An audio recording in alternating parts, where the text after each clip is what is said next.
बिस्मिल्लाहिर्रहमानिर्रहीम। अस्सलाम वालेकुम स्टूडेंट्स, कैसे हैं आप सब? उम्मीद करती हूँ आप सब बिल्कुल खैरियत से होंगे। This is 11th chemistry FPSC board exam preparation. और स्टूडेंट्स, हम 11th केमिस्ट्री जो न्यू सिलेबस है आपका, उसका चैप्टर 15 डिस्कस कर रहे हैं, दैट इज़ ऑर्गेनिक केमिस्ट्री। तो स्टूडेंट्स, ये ऑर्गेनिक केमिस्ट्री की बेस है। इसमें आपको हाइड्रोकार्बन्स के बारे में बताया जाएगा, उसकी इंट्रोडक्शन दिया जाएगा, ठीक है। उसके अलावा जो ऑर्गेनिक कंपाउंड्स हैं उनकी रिप्रेजेंटेशन के कितने फार्मूलाज हैं वो बताए जाएंगे। तो मींस कि आपकी बेस बनाई जा रही है, ठीक है। इसके अलावा नॉमेनक्लेचर जो है उस पर फोकस किया गया है इस चैप्टर में। और बिल्कुल लास्ट में हम जो है वो एक आइसोमेरिज्म का टॉपिक पढ़ेंगे, लेकिन बहुत डिटेल में नहीं है, वो जस्ट छोटा सा एक टॉपिक है, ठीक है। तो बेसिकली ये आपका ऑर्गेनिक केमिस्ट्री से इंट्रोडक्शन करवाया जा रहा है और नोमेनक्लेचर पे बेसिकली इसमें फोकस किया गया है। तो चलें स्टूडेंट, स्टार्ट करते हैं। रब्बिशरह ली सदरी वयस्सिर ली अमरी वहलुल उक़दतम मिन लिसानी यफ़क़हू क़ौली।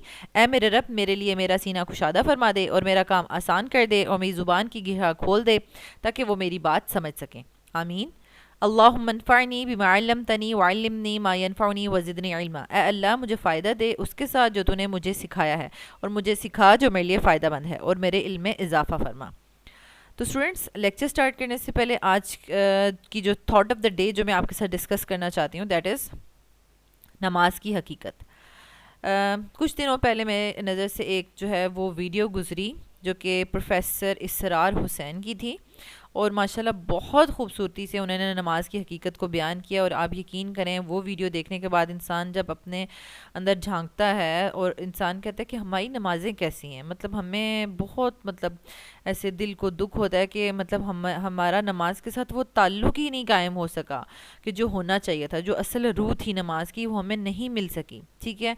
तो इंसान जिस तरफ कोशिश करता है उसको वो चीज़ मिल जाती है।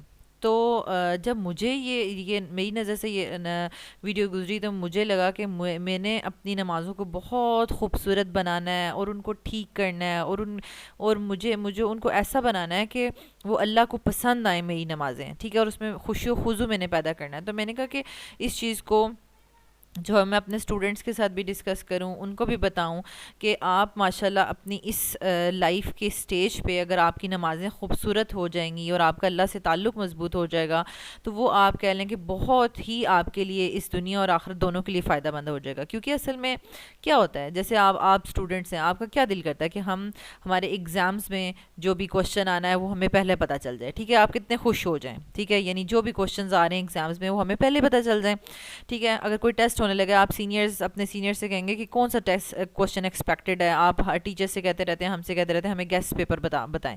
तो जब आखिरत का पेपर तो आउट हो चुका है, ठीक है, उसमें क्या कहा गया कि मरने के बाद सबसे पहला सवाल नमाज के बारे में किया जाएगा। तो अगर हम अपनी ज़िंदगी में अगर देखें, ठीक है, और वाकई में ऐसा है, मतलब प्रोफेसर स्टार साहब ने भी यही सी चीज़ पे फोकस किया कि हमने तो अपनी ज़िंदगी में हर तरफ परफेक्शंस की तरफ जा रहे हैं।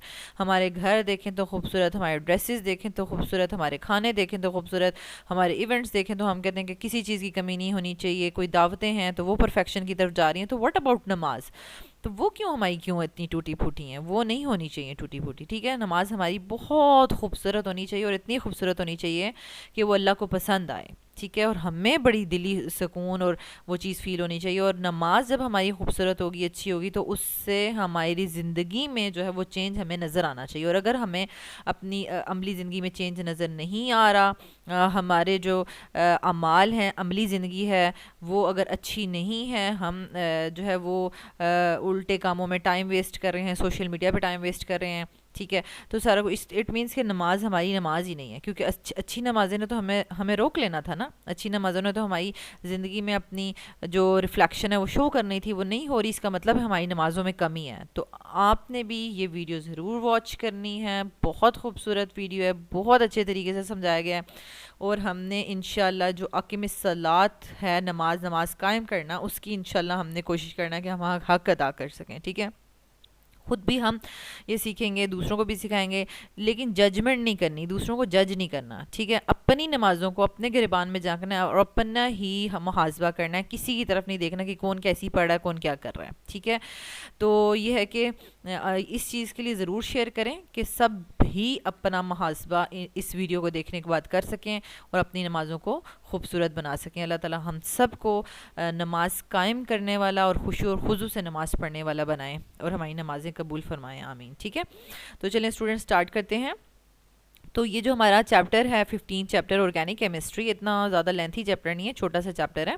सबसे पहले तो आपको इसके एसएलओज का पता होना चाहिए कि आप इसमें क्या क्या पढ़ने वाले हैं। तो इसमें हम सबसे पहले कैटिनेशन पढ़ेंगे, उसके बाद जो है रिप्रेजेंटेशन ऑफ ऑर्गेनिक मॉलिक्यूल्स, ठीक है, उनको हम कितने तरीके से रिप्रेजेंट करते हैं। तो उसके लिए हमारे पास मॉलिकुलर फार्मूलाज हैं, एम्पेरिकल फार्मूलाज हैं, स्ट्रक्चरल फार्मूलाज हैं, ठीक है, और स्टीरियो केमिकल फार्मूला होता है, ठीक है, 4 तरह के फार्मूलाज हैं। और जो स्ट्रक्चरल फार्मूला है वो भी फर्दर जो है आपके पास उसकी आगे फर्दर टाइप्स हैं। कंडेंस्ड स्ट्रक्चर फार्मूला होता है, फुल स्ट्रक्चर फार्मूला होता है जिसको हम डिस्प्लेड या 2D स्ट्रक्चर फार्मूला भी कहते हैं, और स्केलेटल स्ट्रक्चर फार्मूला भी होता है जिसको हम 3D स्ट्रक्चरल फार्मूला भी कहते हैं, ठीक है।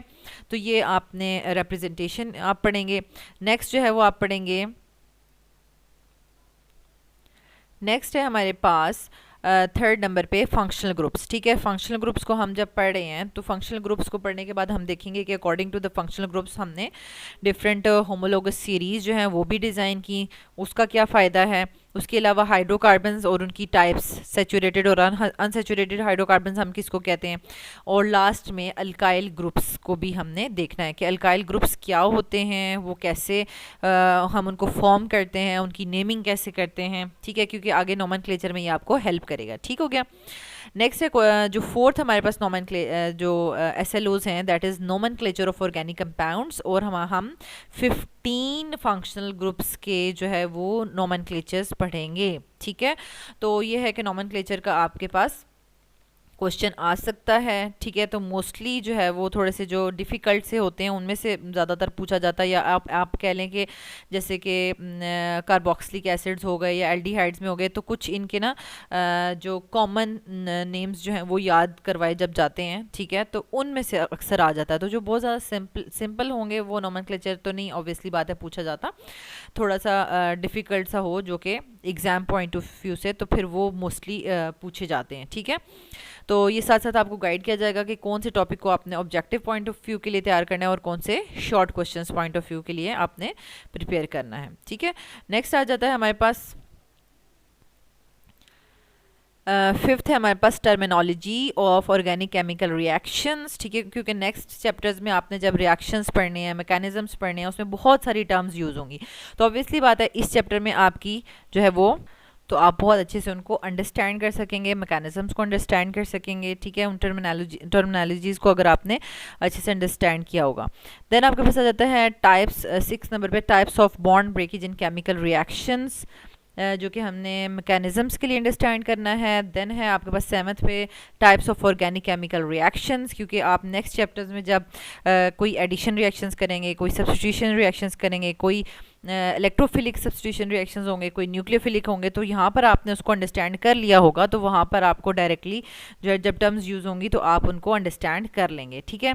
तो लास्ट में आपके पास आइसोमेरिज्म का टॉपिक है, और आइसोमेरिज्म भी बहुत आप कह लें डिफरेंट उसकी क्लासिफिकेशंस होती हैं, और उसमें आइसोमेरिज्म की एक टाइप है स्ट्रक्चरल आइसोमेरिज्म, ठीक है। तो स्ट्रक्चरल आइसोमेरिज्म्स की आपने 5 जो है वो टाइप्स पढ़नी है, ठीक है। बाकी जो इसकी ब्रांचेस हैं या आप कह लें टाइप्स हैं आइसोमेरिज्म की, स्टीरियोकेमिकल, ठीक है, या आप कह लें कि ज्योमेट्रिकल, ऑप्टिकल आइसोमेरिज्म, ठीक है, वो यहाँ पर नहीं पढ़ाया गया। जस्ट स्ट्रक्चरल आइसोमेरिज्म और उसकी 5 टाइप्स आपको पढ़ाई जाएंगी, जिनमें से एग्जाम्स में आप कह लेंगे शॉर्ट क्वेश्चंस में आ जाता है कि आप जब इन सब को पढ़ लेंगे तो कोई सा 2, जैसे differentiate between positional and functional isomerism, या differentiate between metamerism and tautomerism, इस तरीके से 3 मार्क्स का क्वेश्चन आ जाता है। आपने डिफाइन भी करना है, साथ उसकी एग्जाम्पल्स भी मैंशन करनी है, ठीक हो गया।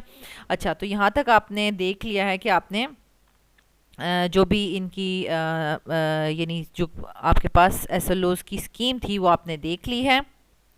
और इसके साथ साथ इसमें जो आपने ऑर्गेनिक केमिस्ट्री के में जो आपके पास एग्जांपल्स हैं, 2 एग्जांपल्स हैं 15.1 एंड 15.2, और इसकी कॉन्सेप्ट असेसमेंट एक्सरसाइज जो है वो 9 है, ठीक है। तो वो भी आपने करनी है, ताकि आपको कॉन्सेप्ट असेसमेंट एक्सरसाइज और एक्सरसाइज के जो क्वेश्चंस होते हैं आपके, उससे पता चलता है कि कोई भी टॉपिक है उसमें से किस तरह का क्वेश्चन पूछा जा सकता है, यानी कितना मुश्किल या कितना ईजी सवाल जो है वो एग्जाम्स में पूछा जा सकता है। ठीक है। तो यहाँ पर अभी जो हम सबसे पहले जो डिस्कस करेंगे इंट्रोडक्शन ऑफ ऑर्गेनिक केमिस्ट्री, उसके बाद हम कैटिनेशन और रिप्रेजेंटेशन ऑफ ऑर्गेनिक मॉलिक्यूल्स जो है वो इस वीडियो में करेंगे, और इसी तरीके से नेक्स्ट वीडियोस में आप बाकी सारे के सारे टॉपिक्स भी जो है वो कवर करते जाएंगे। तो साथ साथ जो मैं आपको टिप्स एंड ट्रिक्स बताऊंगी, या किसी भी टॉपिक को आपने कौन से यानी ऑब्जेक्टिव या शॉर्ट या लॉन्ग के लिए प्रिपेयर करना है, वो भी आपको बताती जाऊंगी, तो आपने नोट करते जाना है, ठीक है। तो सबसे पहले ऑर्गेनिक केमिस्ट्री है। ऑर्गेनिक केमिस्ट्री का ओरिजिन जो है वो ऑर्गेनिक, ठीक है। ऑर्गेनिक का वर्ड जो है ओरिजिन किस में से था, वो ग्रीक और ऑरिगेनिकोज, ठीक है, ये ग्रीक वर्ड है ऑरिगेनिकोज, ठीक है। Word organic comes from the word Greek word organikos meaning organ, organ से ये निकला है, and it refers to the organisms, ठीक है, क्योंकि आपको पता है कि लिविंग ऑर्गेनिजम्स के अंदर ऑर्गन डिफरेंट ऑर्गन्स होते हैं, ठीक है। तो उससे हमें पता चला कि ये जब हम ऑर्गेनिक कह रहे हैं, तो इट मीन्स कि that refers to the living organisms, और लिविंग ऑर्गेनिजम्स के अंदर भी ऑर्गन्स होते हैं, तो उससे हमने इसका नाम ऑर्गेनिक रख दिया है, ठीक है, लिविंग ऑर्गेनिजम्स से। तो ऑर्गेनिक केमिस्ट्री जो है वो क्या करती है, study of the carbon containing compounds.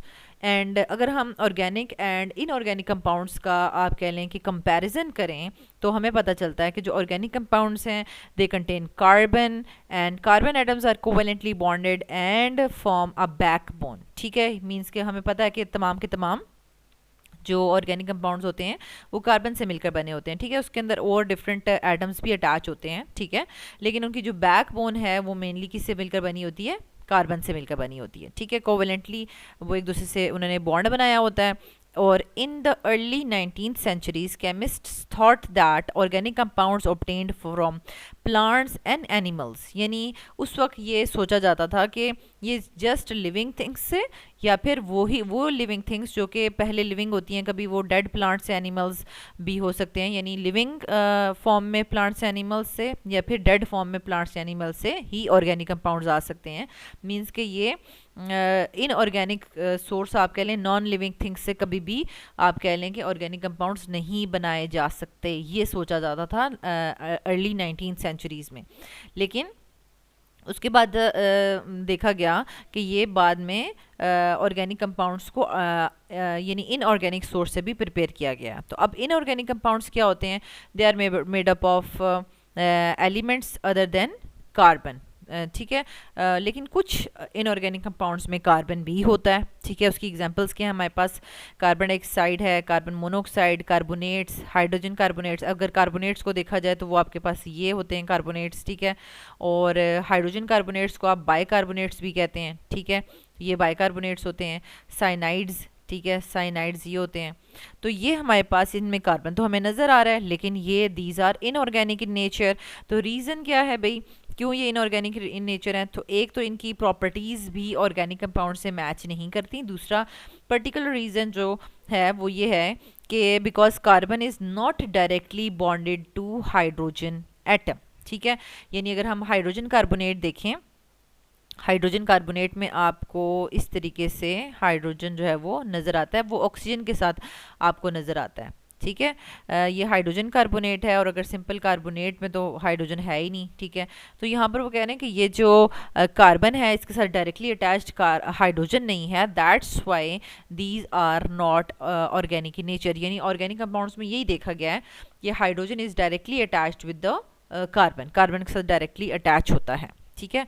अच्छा, फिर हमारे पास है कि अगर हम इसका हिस्टोरिकल बैकग्राउंड देखें, जैसे कि मैंने आपको बताया था कि पहले ये सोचा जाता था कि ऑर्गेनिक कंपाउंड्स हमेशा लिविंग थिंग्स से ही मिलकर बनेंगे, या वंस लिविंग मींस के जो भी प्लांट्स एंड एनिमल्स ज़िंदा हैं अगर वो डेड हो गए हैं तो उनसे भी ऑर्गेनिक कंपाउंड्स आ सकते हैं, ठीक है। यानी लिविंग फॉर्म में प्लांट्स से एनिमल्स होंगे या डेड फॉर्म में होंगे, उन्हीं से ही आएंगे। प्लांट्स और एनिमल्स के अलावा कहीं से भी ऑर्गेनिक कंपाउंड्स नहीं बन सकते, ठीक है। तो जॉन्स जैकब बर्जीलियस 1810 में उसने क्या थ्योरी दी थी, he suggested that the organic compounds originate only from living organisms and he believed that the organic compounds required a vital force, कोई बहुत ही आप कह लें ज़रूरी फोर्स होती है जो लिविंग थिंग्स के अंदर ही होती है, ठीक है, for the preparation of organic compounds, तो वो होगी ही तो ही ऑर्गेनिक कंपाउंड्स बनते हैं, और इस थ्योरी को उसने नाम दिया था वाइटल फोर्स थ्योरी, ठीक है।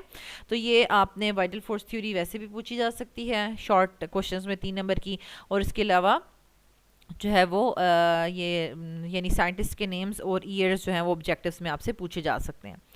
तो फिर एक साइंटिस्ट था फ्रेडरिक वूलर, 1828 में उसने क्या कहा, उसने क्या किया, सबसे पहले तो ये है कि वो क्या प्रिपेयर कर रहा था, अमोनियम साइनेट प्रिपेयर कर रहा था, दिस इज़ अमोनियम साइनेट, ठीक है। तो ये CN खाली अगर होता है ना तो उसको हम क्या कहते हैं, साइनाइड, ठीक है, CYANIDE साइनाइड कहते हैं, ठीक है। लेकिन अगर ऑक्सीजन के साथ ये होता है, ठीक है, यानी OCN, तो इसको हम साइनेट कहते हैं, ठीक है। इस चीज़ को आपने फ़र्क को नोट करना है। He wanted to prepare ammonium cyanate from following reaction, अब ये रिएक्शन था, ठीक है। तो ये क्या रिएक्शन है आपके पास, अब आपको पता है कि OCN को हम साइनेट कहते हैं, तो इट मीन्स के silver cyanate react with ammonium chloride to form ammonium cyanate and silver chloride, ठीक है। तो ये बन गया, और इस रिएक्शन से जो है वो अमोनियम साइनेट बनाने की वो कोशिश कर रहा था, ठीक है।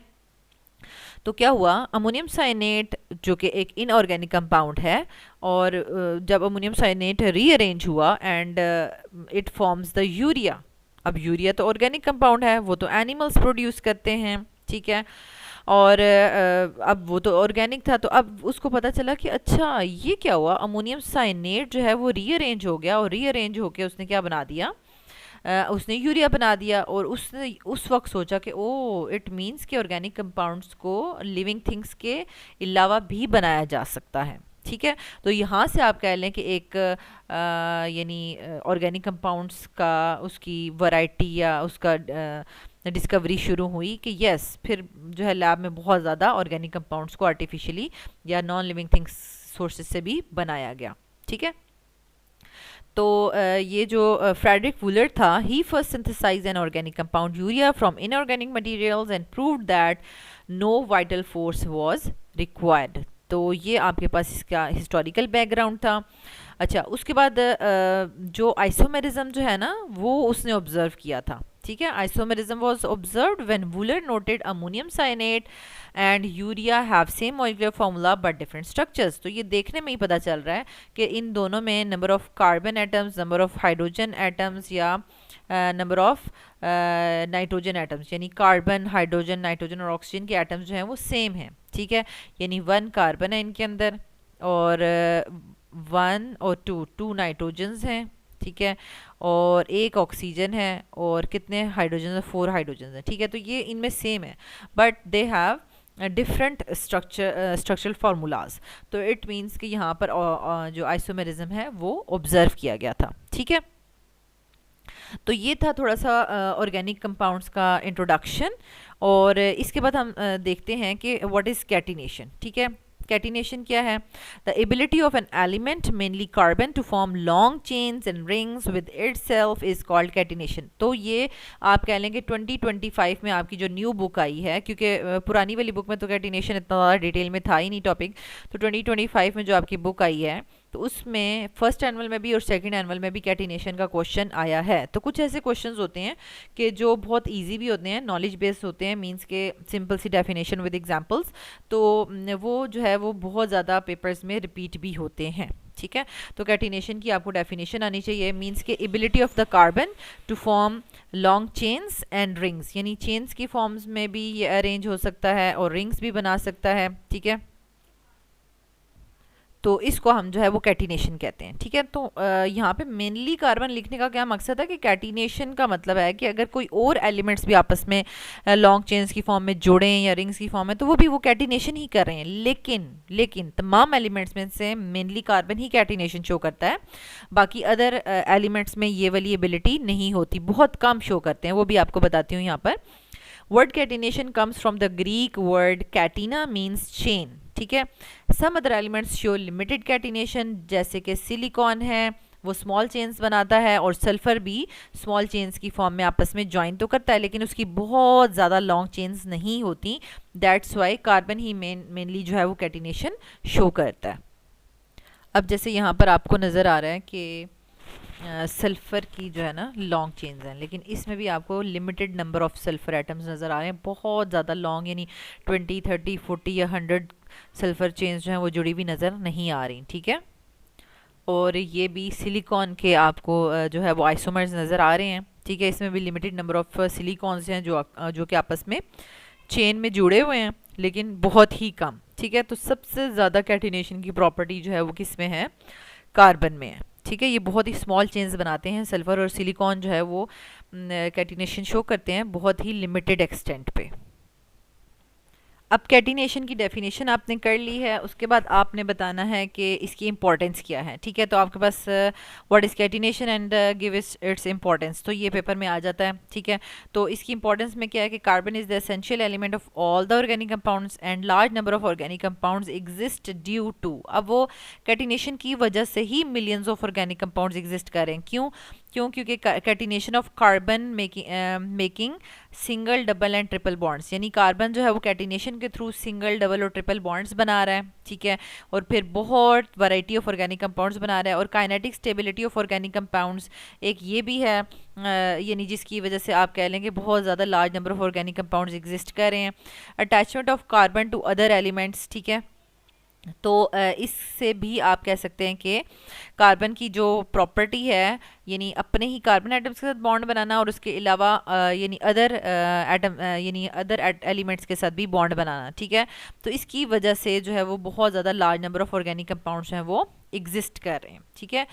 तो carbon form strong carbon carbon bonds due to small atomic size and multiple bonds and isomerism also increase the number of organic compounds. तो ये प्रॉपर्टीज़ हैं जिसकी वजह से ऑर्गेनिक कंपाउंड्स जो हैं वो बहुत ज़्यादा यानी मिलियंस इन नंबर्स में एग्जिस्ट कर रहे हैं, ठीक है। और यानी कैटिनेशन मेन उनके अंदर जो है वो रोल प्ले कर रहा है, क्योंकि डिफरेंट आप कह लें कि जब variety of organic compounds exist कर रहे हैं तो वो किस वजह से एग्जिस्ट करें, क्योंकि कार्बन कार्बन आपस में बॉन्ड्स बना रहे हैं, चेन्स में भी, ब्रांचेस में भी, रिंग्स में भी, सैचुरेटेड फॉर्म में भी हैं, अनसैचुरेटेड भी, मीन्स कि डबल बॉन्ड भी बना सकते हैं, सिंगल बॉन्ड भी बना सकते हैं, ट्रिपल बॉन्ड भी बना सकते हैं। तो इसकी वजह से जो है वो catenation is playing role for the variety of organic compounds, ठीक है।